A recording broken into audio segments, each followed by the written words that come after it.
וואו, מתוק שלי, בוא, אמא שלך פה, אוי נמרוד.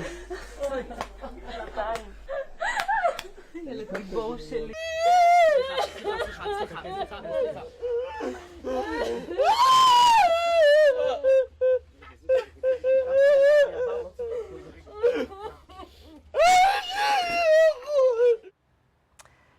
Some joyful and obviously very emotional reunions as the surviving hostages return home. Now comes a long and difficult road to recovery and rehabilitation after 2 years in captivity. Dan O'Shea is a former U.S. Navy SEAL commander and former hostage working group coordinator at the U.S. Embassy in Iraq. It's so good to have you here.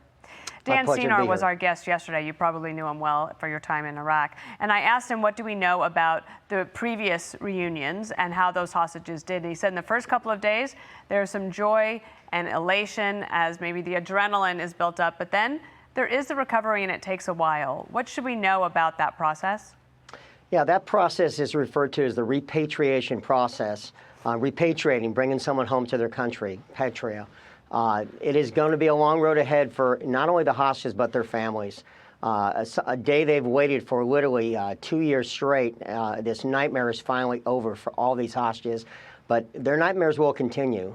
They're going to obviously have had a medical examination. Obviously, they're going to have to get on a dietary situation to put the weight back on that they've lost, but it's going to be the mental scars that they're going to be dealing with, and many of them will be dealing with these scars for the rest of their lives.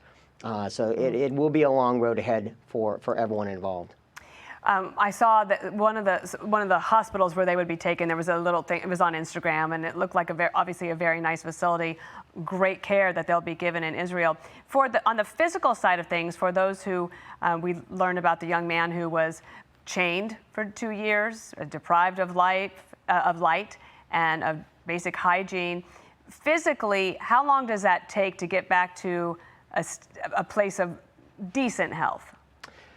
Well, I mean, I've been through SEER school, obviously pales in comparison, but, longer some of the things like Ranger School, where it took physically a year for me to recover from just what the mental breakdown on the body when you go through an experience like this. So it will likely take 6 months to a year for them to recover physically.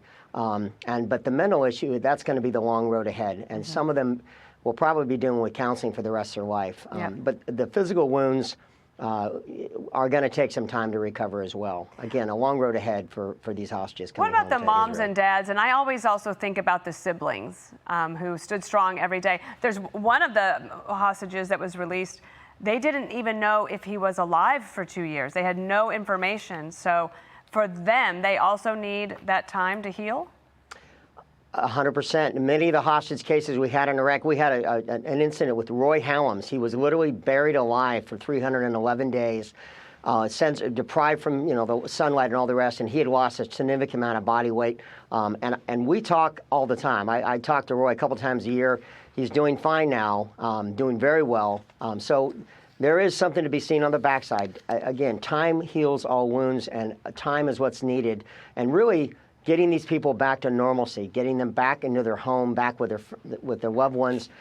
That right now, what we're seeing on the screen, that is the first step in the healing, is reconnection and giving that, that physical touch from someone who loves you. Because for the last 700 days, every day they've woken up surrounded by enemies, thinking, "Is today going to be my last?" And that nightmare is over. So the recovery is beginning right now, and we're seeing it on the screen.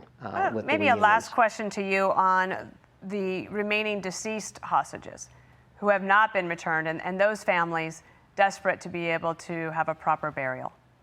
Yes, these families deserve closure, and they're not going to get that closure without bringing their loved ones home, even though it's their remains. So I'm hopeful, but only four have been returned to date.